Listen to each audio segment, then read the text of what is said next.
So this is step 3 of our final model roller coasters assignment. If you open up the assignment, I have given you some notes for some key bits of information that you'll need for this final step. Again, we're just going to be adding on to our initial and our improved models and doing this last step to make our final models.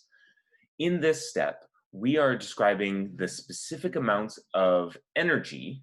We're calculating how much energy there is at each of those 4 locations of our models that we drew in the last step. So to calculate it, we need a few equations. The first equation is for potential energy, which is calculated by multiplying the mass times the gravity times the height. And so the kinetic energy equation is 1/2 of mass times velocity squared. So we'll just need to calculate those bits of information. And then for thermal energy, we will do that by figuring out how much energy is left over once we take um, kinetic or potential away from the total amount of energy that is left over. There is additional information that you'll want to look at on this assignment called Final Models Roller Coaster that will probably help you. Make sure you read over these steps. All right, so for this first one, the first location, we only have potential energy, so that's the only one we need to calculate. Potential energy is equal to mass times gravity times height. So let's estimate what each of those are. The mass of the roller coaster, you can make up. I'm going to say this roller coaster is 5,000 kilograms. I'm going to say that the height off the ground, let's just say is 40 meters off the ground. I'm just estimating these numbers. You can use different numbers if you want. And gravity is always on Earth. I said this over here, 9.8 meters per second squared. So gravity is 9.8. So if I wanted to calculate potential energy, I just multiply 5,000 times 9.8 times 40.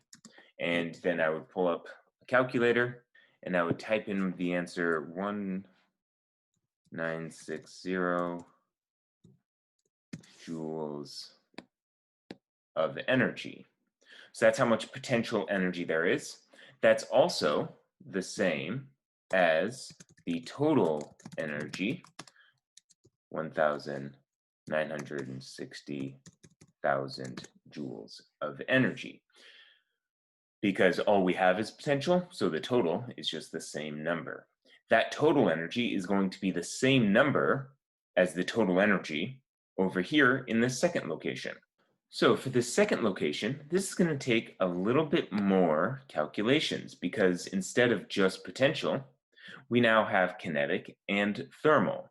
So we know we're starting with our total of 1,960 joules. So let's record that. Total equals 1,960,000 joules of energy. Now we need to calculate potential energy.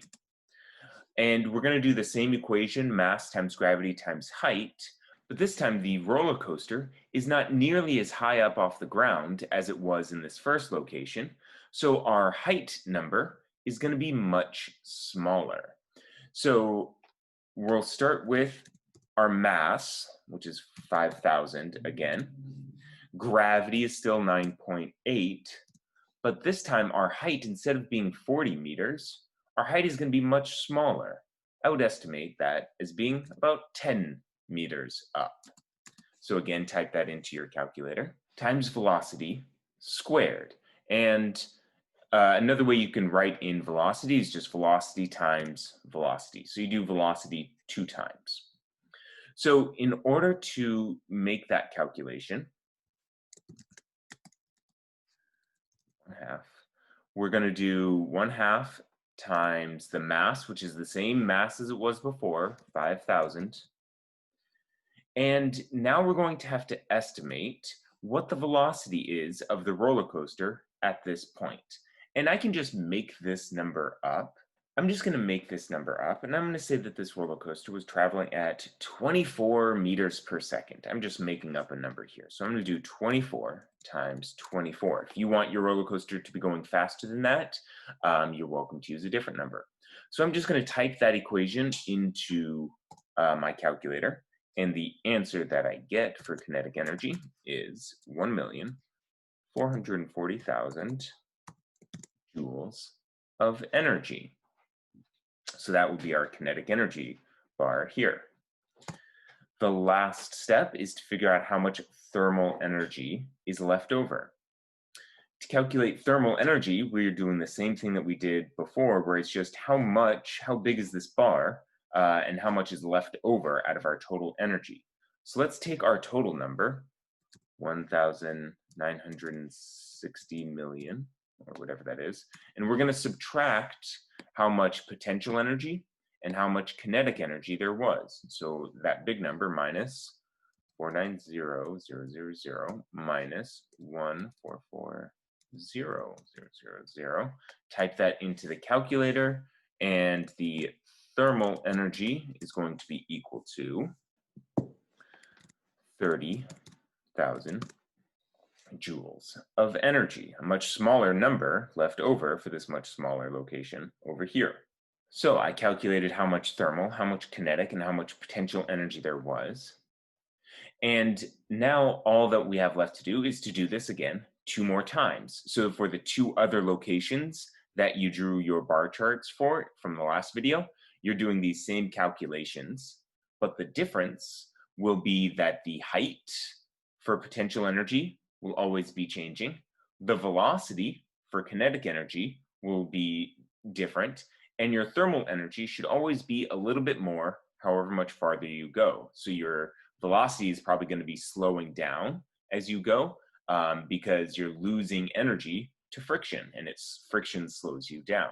Once you get that done, you can, if you're doing this on paper, you can take a picture of it and send it to me, or you can just make sure you go up and hit submit assignment and add your file if you're doing it digitally like I was.